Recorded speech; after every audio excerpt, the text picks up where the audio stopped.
Class में आप लोगों को मैं ये बता देता हूँ कि जो हमारी फीस अभी स्टार्टिंग पहले से थी, मतलब ओल्डनेस फीस थी, उसके बारे में बच्चों को समझा दे रहा हूँ कि जो ये ₹1 का फीस जो है, इसको रखने का कारण क्या है कि जो आर्थिक रूप से कमजोर स्टूडेंट जो हैं, आर्थिक रूप से जो कमजोर हैं, इनके लिए बहुत प्रोफेशनली है कि ये सबसे कम फीस में, मतलब हमें तो कह सकते हैं कि मान लीजिए भारत का, ठीक है, सबसे कम फीस, मान लीजिए फीस के मामले में, कि अच्छे से अच्छे इन लोगों की सुविधा प्रोवाइड की जाएगी।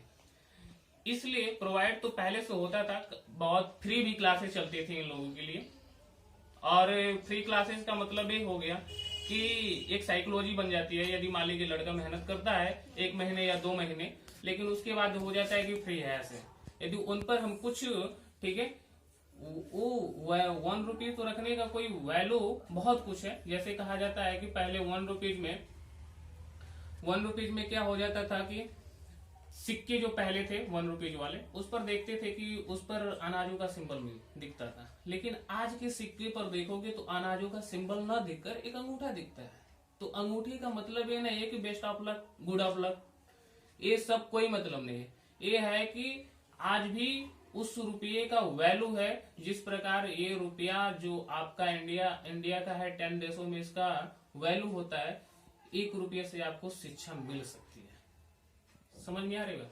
मिल सकता है। और अंगूठा नहीं, वो किताबें की ज्ञान मिल सकती है। जो व्यक्ति पढ़ कर क्या करता है, आम, ठीक है, समाजों में बात कर सकता है, अपनी बातों को प्रस्तावित कर सकता है। तो ये ₹1 फीस उन स्टूडेंट के लिए है जो स्टूडेंट, ठीक है, उस ₹1 का वैल्यू समझते हैं। अब वो स्टूडेंट जो मान लीजिए आ रहे हैं बुलेट राजा बनकर फॉर्च्यूनर से, उन लोगों का कोई मतलब डोनेट उसे आप करो, डोनेट क्या करो, उसे आप करो जो उसका वैल्यू समझे, और डोनेट उसे आप ना करो, ठीक है, जो उसका वैल्यू ही नहीं रहे। तो आप लोग को बहुत अच्छी तरीके से ये बात समझ में आ गई होगी कि ₹1 का जो पेमेंट है एक इन बच्चों के साथ है। एक लड़का पोल दिया तो मैंने सोचा कि उस पर एक क्लासेस होम कोचिंग भी बता दें इन गर्ल्स के सामने। जैसे गर्ल्स भी बोल रहे थे, डिमांड था कि बच्चे सर ये बता दीजिए, तो हमने कहा ठीक है। और एक टॉपिक जैसे कहते हैं, जैसे हिस्ट्री सर पढ़ाते हैं, तो उसी प्रकार इनका डिमांड है कि हमारी क्लास में एक साइंस का टॉपिक बता दीजिए जो हमेशा रट रट कर हम लोग बैठे रहते हैं, लेकिन उसे आज समझा दीजिए। कैसे समझाते हैं? जिस तरह हिस्ट्री आप बताते हैं उस तरह हमारे एक इस टॉपिक को बता दीजिए। जैसे देख लीजिए, स्पीड है, स्पीड बराबर आप लोग बहुत क्या रट रट कर बैठे हैं, छोटी क्लासेस में बैठ कर रखते हैं कि डिस्टेंस हमारी क्या होती है, टाइम होती है, और ये टाइम बराबर क्या होता है, डिस्टेंस हमारी स्पीड होते हैं, और डिस्टेंस बराबर क्या होता है, स्पीड मल्टीप्लाई टाइम होता है। ये आप रट कर बैठे हो, पूरा अच्छी तरीके से रट कर बैठे हो। लेकिन आज इसको मैं समझा देता हूँ।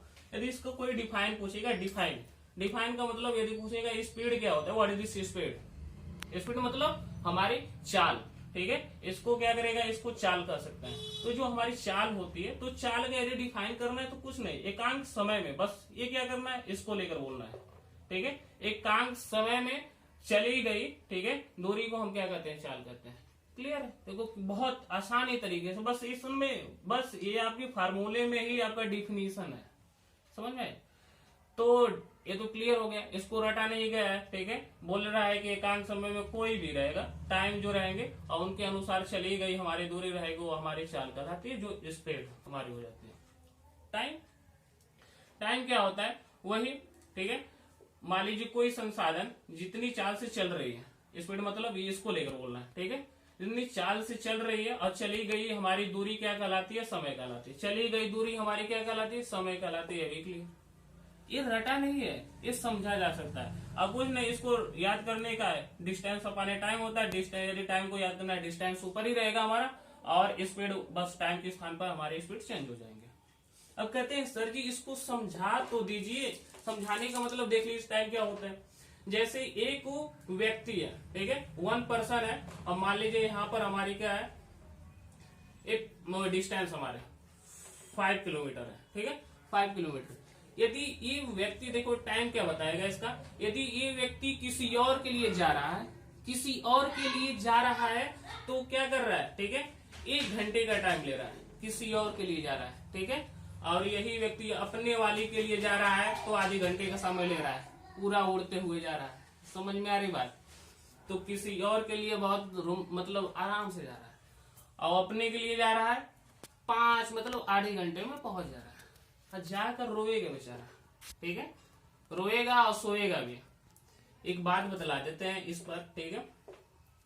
जो लोग विश्वास नहीं करते ना, उस पर मैं एक बात बतला देता हूँ। विश्वास नहीं करते हैं, ठीक है, आप कुछ भी कहना चाहो, आपकी बातों में विश्वास नहीं करते हैं, ब्लॉक ढींग कर देते हैं, ठीक है। तो ये कहता है कि ठीक है, one side love and incompleted education life in what. ये बोलता है कि एक तरफा जो प्यार होता है, अधूरा जो ज्ञान होता है, ठीक है, लाइफ का हमारा क्या बना देता है, वाट कर रख देता है, क्या कर रख देता है। तो इन पर हम बोलते हैं कि जो लोग विश्वास नहीं करते हैं, उन पर हम एक बात बोलना चाहेंगे। वो बात क्या है? देखिए कि शेर कभी घास खा नहीं सकता, ठीक है। शेर कभी घास खा नहीं सकता, वो अपने मयार से नीचे आ नहीं सकता। यदि हम पर विश्वास करना है तो कर सकते हो, हम पर विश्वास करना है तो कर सकते हो, हनुमान जी की तरह सीना फाड़ दिखा नहीं सकता। समझ में आ रही बात? तो ये देखो, ये तो गए, ठीक है, और इतनी तेजी से जा रहे हैं कि इनका वाला लग रहा है कहीं भाग जाएंगे, ठीक है। इनका वाला क्या, कहीं भाग जाएंगे, तो उनके लिए कर रहे हैं कि तलाश किसी और की थी, इनको क्या तलाश किसी और की थी, समझ में, और इनको कोई और मिल गए, समझ में। तो तलाश किसी और ये टाइम आप लोग को बहुत अच्छी तरीके से समझ में आएगा। डिस्टेंस वही बात करना है। डिस्टेंस में हमारी क्या हो जाएगी, स्पीड को रिप्रेजेंट करेगा और स्पीड के अनुसार हमारा टाइम हो जाएगा, ठीक है। आप लोग की क्लासें, ठीक है, बहुत अच्छी तरीके से रिप्रेजेंट हो गई होंगी। हाँ सर, जो अधूरी सी बात छोड़े थे, ठीक है, उसको पूरा कर दीजिए। तो मैं उसको पूरा कर देता हूँ। मैं ये कहता हूँ कि ठीक है, उसे तलाश किसी और की थी जो हम मिल गए।